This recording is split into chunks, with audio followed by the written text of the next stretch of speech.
we have a service called our second opinion service, which we recently got trademarked. And the main benefit of the second opinion service is we'll go, okay, why don't we have a look at your investments for you? We're not going to charge you. It's completely free to do the second opinion service. And this is when clients will go, oh no, we don't pay fees. We don't do this. We don't do that. Once we send off the letter of authority and get all the information back, they always are paying fees. But they don't believe they are, because the old style system is they would have been sold by an advisor, buy this product, leave it here for years. They were taking the commission off it and they didn't know. So essentially we look at their charges and our charges, and we put it into a simple table that goes, this is what you're paying, this is what our charge would be. And a lot of the time, they are hidden advisor charges where they're taking a fee. They just didn't tell the client because they didn't have to. And we can then go, well, you're already paying that. What service? When did you last see your advisor? Oh, 6 years ago. Okay. So you've paid this amount of money. Would you prefer to see someone every 6 months and actually pay the fee that you're paying and it'd be better that way?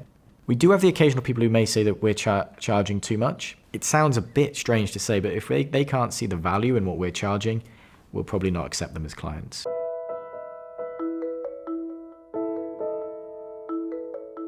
We attract clients through our seminar process where they come in, they show us what they have in the way of investments, and we give a second opinion, the good, the bad, and the indifferent, and we show them where they are today, and most importantly, we show them where they would like to be, and we give them the bridge to cross. From that, we then created what we class as tools, and the clients go through the different areas. One is called charge comparison. This is where we focus on the investments that they have and work out how much the charges are on the contracts. Unbelievably, many people have no idea how much they pay.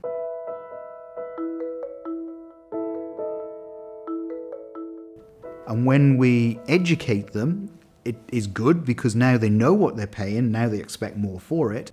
But if we can show them that, say, they're paying 0.5 to 0.8% per annum more money than they need to, it doesn't really mean an awful lot to them. So we take that percentage, because they're horrible things, percentages, and turn it into money.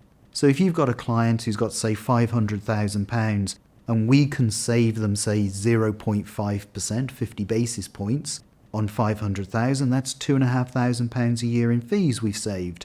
But if you think about that over the long term, that's a big number. So that's what we can show. This is our values, because we're now saving you all of this money in fees.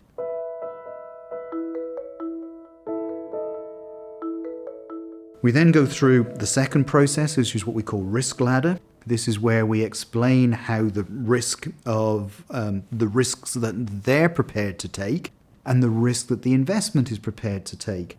So hypothetically, we have an interview.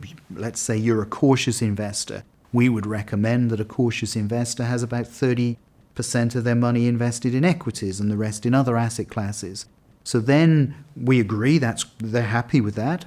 Then we do an X-ray on their money. We call it the money label. So we go through the money label process and we then find out how much equities the money has got.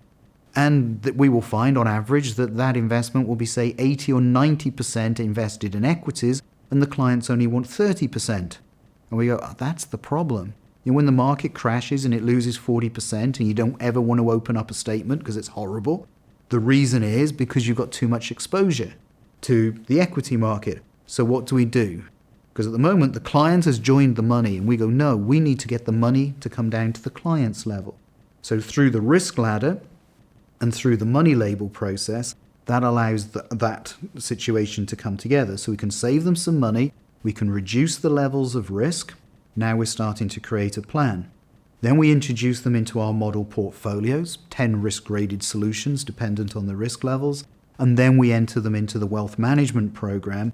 And the wealth management program is there to keep them on track, where we do 90-day reviews. We call them the 90-day snapshot, which is telling them exactly where they are. And most importantly, to us, is the transparency that we have. With every 90-day snapshot, it tells them exactly how much they've paid us in the fee structure. So they're aware of the fees. We've come from a world where it was all commissions, now we're all fee-based. The commission world was very grey and difficult to understand anything, but in the fee world, transparency is key. We have to tell them exactly what's going on. the clients appreciate it. They only want to know, and they don't want people sweeping it under the carpet. So if we can show value and we can show the process and show what we're doing, it works. And by using the different tools of the second opinion service, the clients are in a much stronger position at the end of the day.